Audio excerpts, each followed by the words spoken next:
Nostradamus fue uno de los hombres más enigmáticos e interesantes de la historia. Una cosa que tienes que entender acerca de las profecías es que este es un material que podría causar Nostradamus Life. Y nos corresponde a nosotros utilizar esta sabiduría. ¿Cómo hace estas cosas? Debe estar trabajando con el diablo. Desde el sangriento caos de la Revolución Francesa hasta la ardiente destrucción de Londres y las demoledoras explosiones de las bombas atómicas que pusieron fin a la Segunda Guerra Mundial, estos momentos de la historia se predijeron siglos antes de que ocurrieran. Ahora, otra profecía centenaria del enigmático Nostradamus ha resurgido, despertando el miedo y la curiosidad. ¿Qué predijo el vidente para la familia real? ¿Pueden sus palabras predecir realmente el futuro? Acompáñenos en un emocionante viaje en el que descubriremos la escalofriante profecía de Nostradamus que ha dejado a todo el mundo en vilo. ¿Quién es Nostradamus?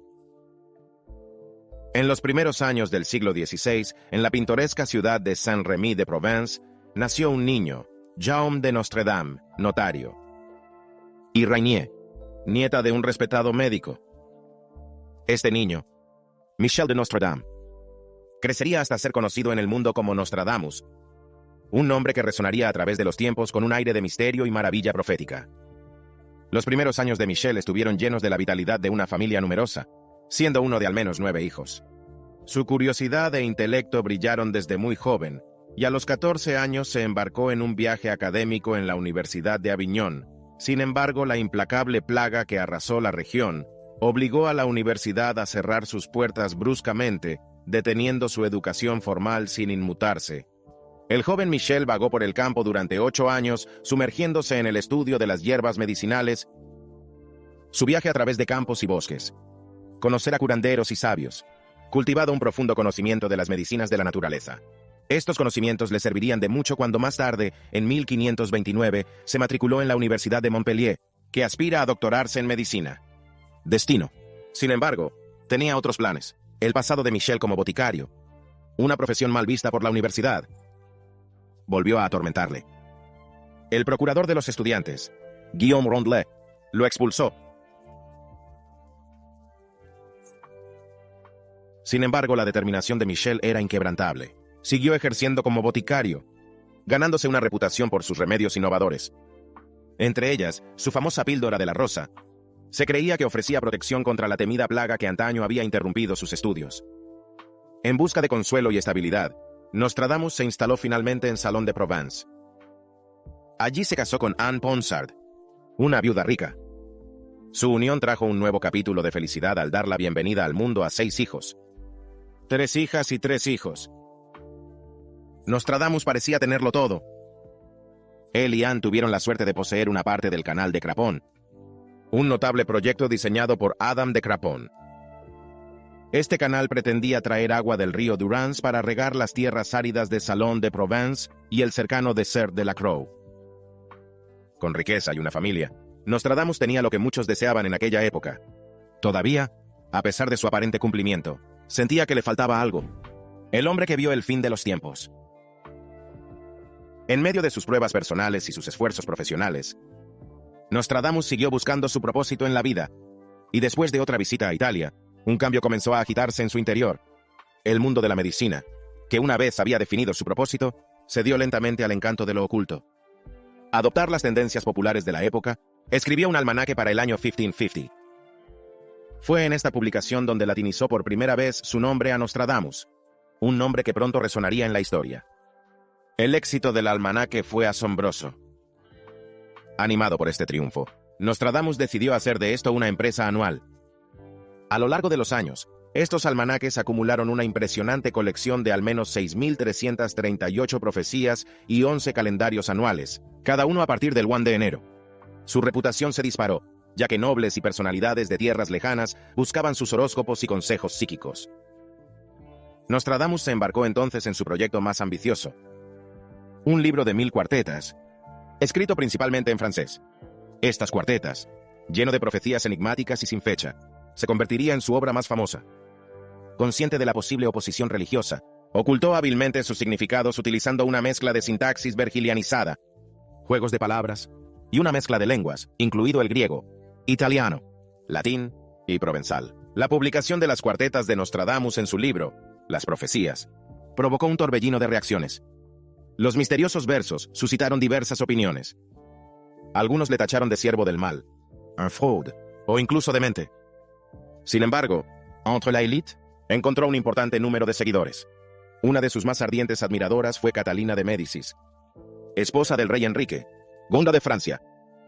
Corría el año 1555, cuando Catherine se encontró por primera vez con sus almanaques, que contenía indicios crípticos de amenazas a la familia real. Intrigado y quizás inquieto, convocó a Nostradamus a París. El viaje le llenó de inquietud. Temía ser ejecutado. Todavía buscó explicaciones a sus ominosas predicciones y pidió horóscopos para sus hijos. Lejos de enfrentarse al hacha, la relación de Nostradamus con la familia real floreció. La reina Catalina le había nombrado consejero y médico de cabecera de su hijo, el joven rey Carlos IX de Francia.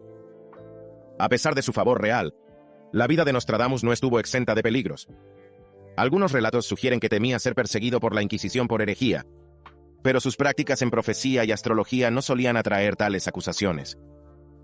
Solo cuando se adentró en la magia se arriesgó a cruzar líneas peligrosas. Por 1566, Nostradamus estaba en los últimos estertores de una larga batalla contra la gota, una afección que le había atormentado durante años y que convertía en un calvario doloroso hasta los movimientos más sencillos. Su salud se deterioró aún más hasta convertirse en un edema, dejándole cada vez más debilitado. En la noche del 1 de julio, Nostradamus, sintiendo la inminente proximidad de la muerte, confió a su secretaria, Jean de Chavigny, diciendo: «No me encontrarás vivo al amanecer». Fiel a sus palabras, a la mañana siguiente fue descubierto sin vida, tumbado en el suelo junto a su cama y un banco. Igual que predijo su propia muerte, a lo largo de los siglos, las profecías de Nostradamus han fascinado y desconcertado a estudiosos y aficionados por igual. Aunque sus crípticos versos suelen estar abiertos a la interpretación, muchas de sus predicciones han sido sorprendentemente acertadas. Problemas en Palacio.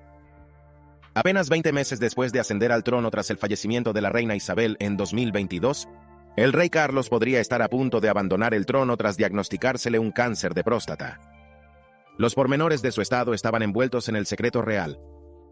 Pero la revelación desató una tormenta de inquietudes y especulaciones tanto entre el público como entre los expertos. El escritor británico Mario Riddick, experto en las enigmáticas profecías de Nostradamus, desenterró una predicción particularmente ominosa de los escritos del vidente. Esta profecía, inquietantemente coincidente con el diagnóstico del rey, sugirió que el rey Carlos, regla podría en efecto acortarse. Los versos de Nostradamus insinuaban la caída del monarca, aludiendo a una posible abdicación o retirada del trono. Un pasaje especialmente llamativo rezaba así: «Rey de las islas, expulsados por la fuerza, reemplazado por uno que no tendrá la marca de un rey». Esta enigmática frase dio pie a teorías de que el príncipe Harry, un contendiente inesperado, podría ascender al trono, lo que significa que habría una lucha de poder por la corona. Algunos expertos creían que, si bien la predicción del final de su mandato podía ser acertada, podría no ocurrir exactamente como se predijo. Sugirieron que, en lugar de ser expulsado por la fuerza, el rey Carlos podría dimitir por problemas de salud o por falta de ganas de continuar su reinado. A pesar de las diversas teorías, el posible cumplimiento de la profecía de Nostradamus parecía menos sorprendente dado su historial de predicciones acertadas, incluyendo la edad de la reina Isabel y el año de su fallecimiento. Sin embargo, persistió el escepticismo. Los críticos argumentaron que Nostradamus no había mencionado explícitamente al rey Carlos en sus escritos. Sugirieron que la profecía sobre la expulsión del rey de las islas podría referirse a un monarca francés. Esta ambigüedad dejaba lugar a dudas y debates, y muchos afirman que solo el tiempo revelará el verdadero resultado. ¿Qué cabe esperar si se cumple la profecía? Mientras circulan rumores sobre una posible abdicación, han surgido especulaciones sobre la disposición del príncipe Guillermo a asumir el papel de rey. Aunque las predicciones de Nostradamus no mencionaban directamente al príncipe Guillermo como heredero, los expertos señalaron su posición como siguiente en la línea de sucesión al trono si el rey Carlos abandonaba el trono. Este razonamiento sugería que el duque de Cambridge, de 41 años, podría ser el legítimo heredero de la corona. Fuentes cercanas insinuaron el creciente interés del príncipe por las complejidades de la gobernanza y sus aspiraciones a un papel más impactante que el de su padre. Sus amigos revelaron al Daily Beast que el príncipe se estaba sumergiendo en los entresijos de la realeza, imaginando una época en la que tendría mayor influencia y autoridad sobre el reino. Quedaba la pregunta: ¿fue el príncipe Guillermo simplemente cumpliendo con sus deberes como heredero aparente, o se estaba preparando activamente para asumir el papel de rey antes de lo esperado? Mientras la idea del ascenso al trono del príncipe Guillermo cobra fuerza en medio de los rumores sobre la posible renuncia del rey Carlos, una predicción de Nostradamus pinta un cuadro diferente. En las profecías, el vidente reveló que el rey de las islas, que será desalojado del poder por la fuerza, será sustituido por alguien sin los atributos típicos de un monarca.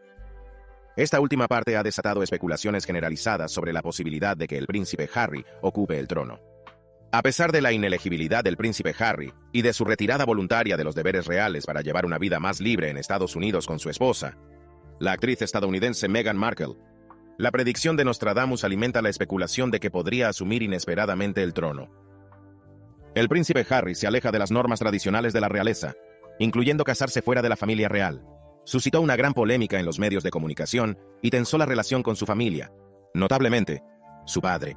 Al enterarse del diagnóstico de cáncer de Charles, el príncipe Harry voló apresuradamente al país en un avión privado para estar al lado de su padre.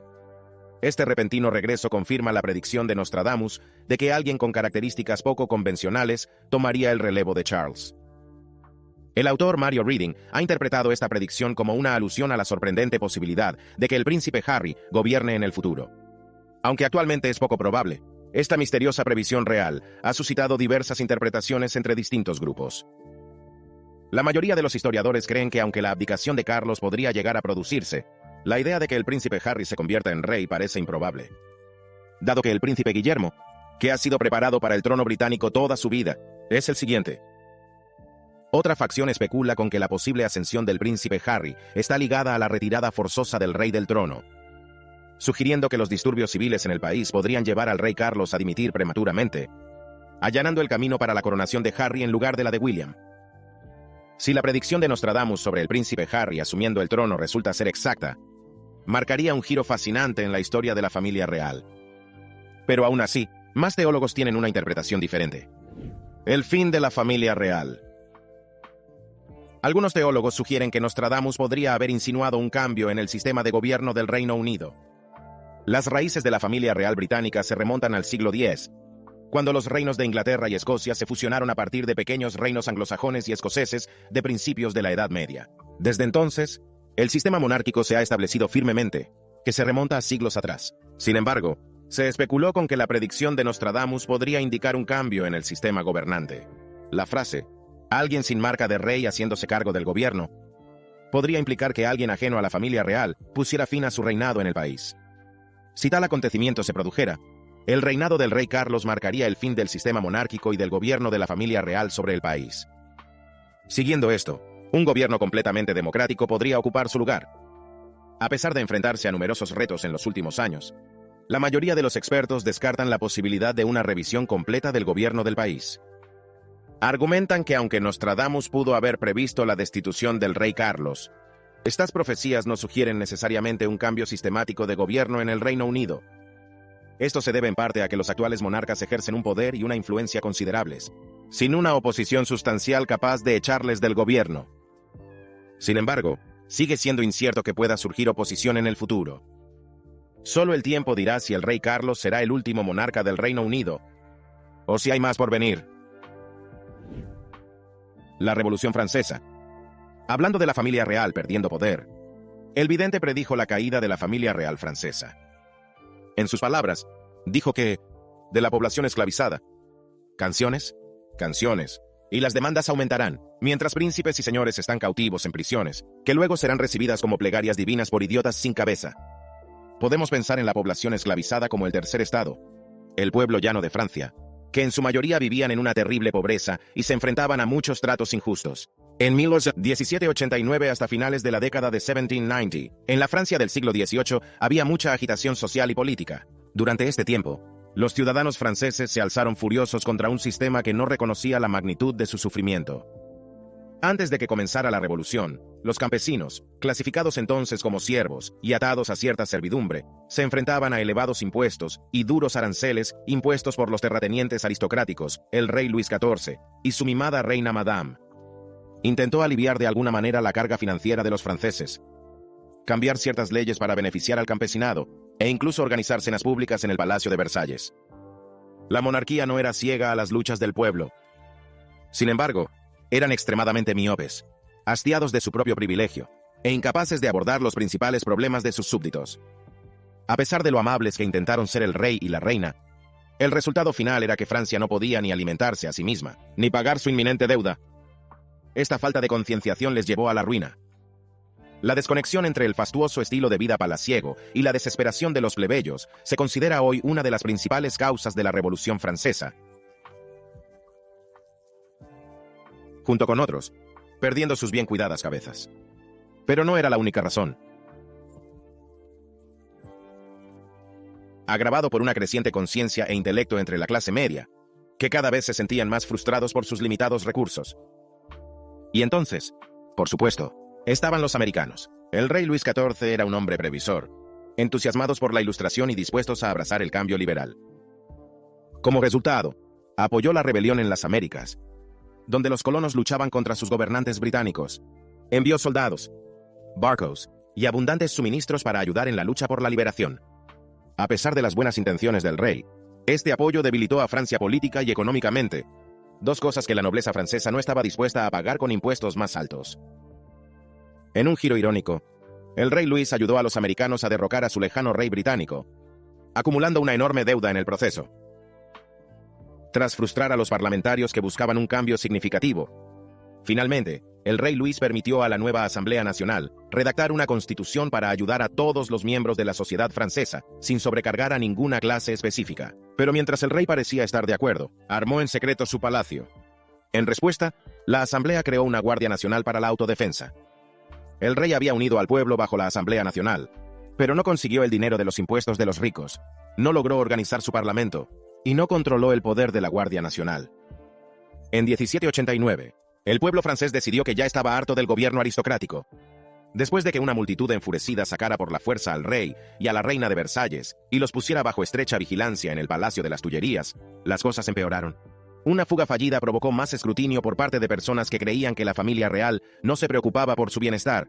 Cuando el rey se negó a dimitir, la Asamblea Nacional, ahora llamada Convención Nacional, declaró ilegal la monarquía en la Francia recién liberada. El rey y la reina perdieron sus títulos, y pronto, sus cabezas. El tercer estado se subleva y asalta la Bastilla, una fortaleza de París utilizada como prisión. La caída de la Bastilla simboliza el abuso de poder de la monarquía y marca el apogeo de la Revolución Francesa.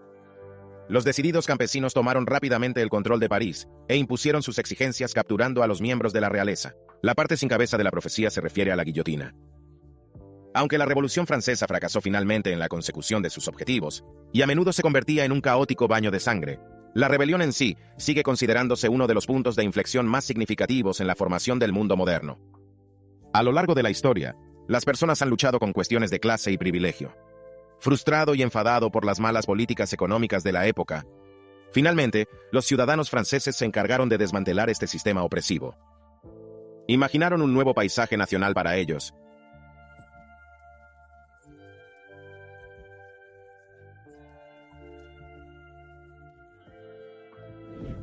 Muerte de Enrique II.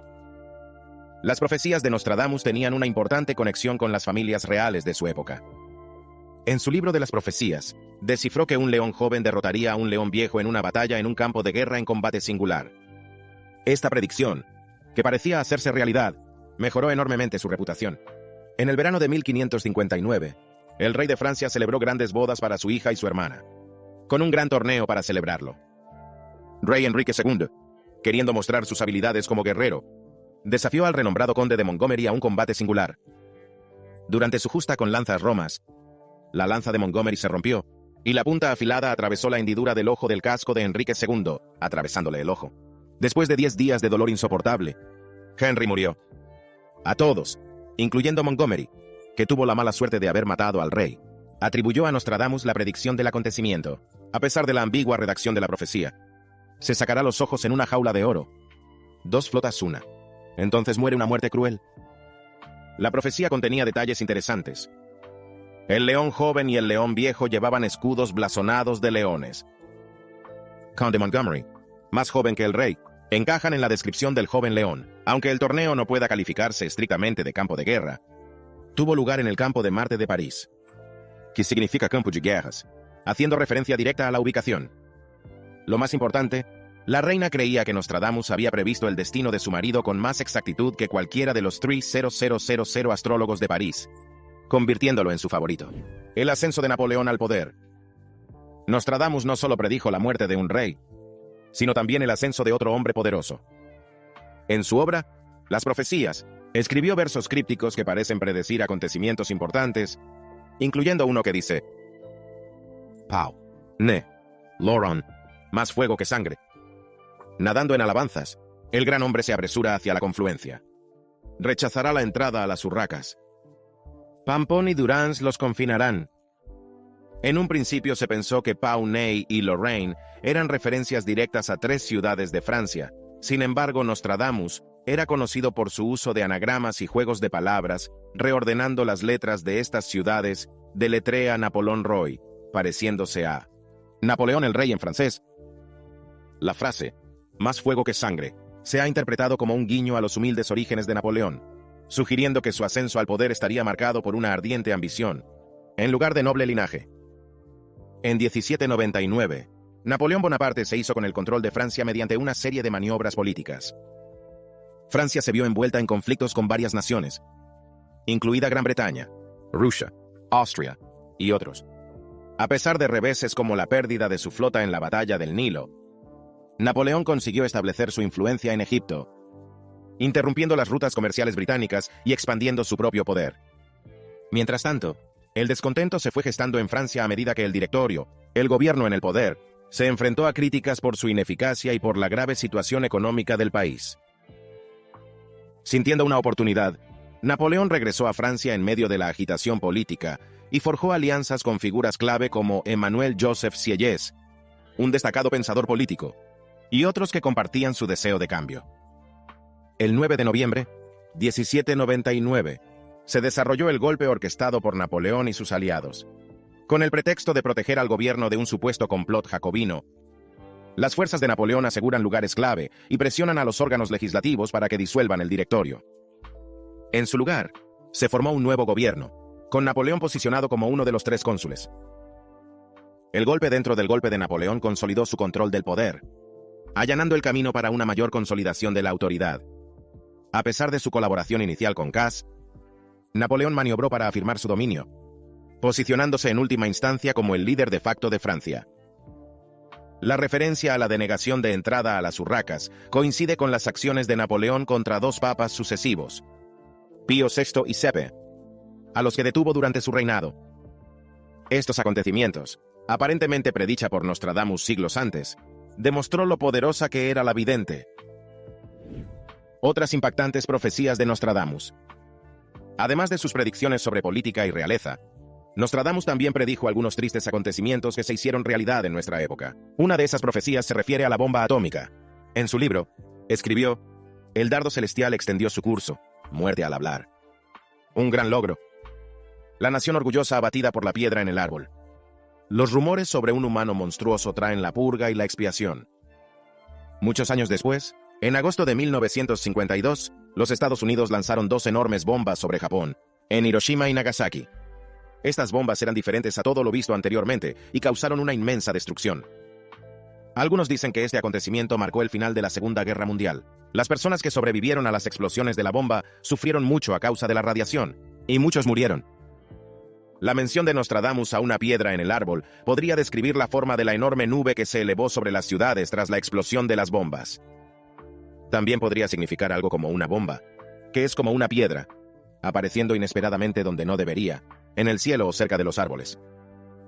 Nostradamus tuvo otra visión inquietante que parece haberse hecho realidad, especialmente con los trágicos sucesos de septiembre, 11, en sus escritos.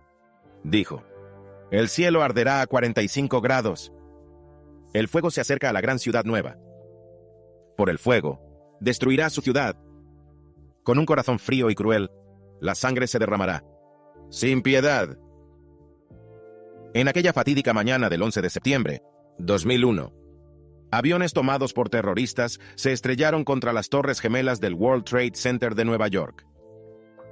Los expertos creen que la mención de los 45 grados podría referirse a la posición de la ciudad de Nueva York, cerca del 45ª línea de latitud del globo. Alternativamente, podría describir cómo las torres en llamas parecían inclinarse a un ángulo de 45 grados antes de desplomarse, aunque en realidad cayeron hacia abajo. Nostradamus también predijo el gran incendio de Londres, los descubrimientos de Louis Pasteur, el ascenso de Hitler, los tiempos de Charles de Gaulle como gobernante, el asesinato de JFK y la muerte de la reina Isabel. ¿Crees que se cumplirá su predicción sobre el rey? Gracias por vernos. Nos vemos en el próximo vídeo.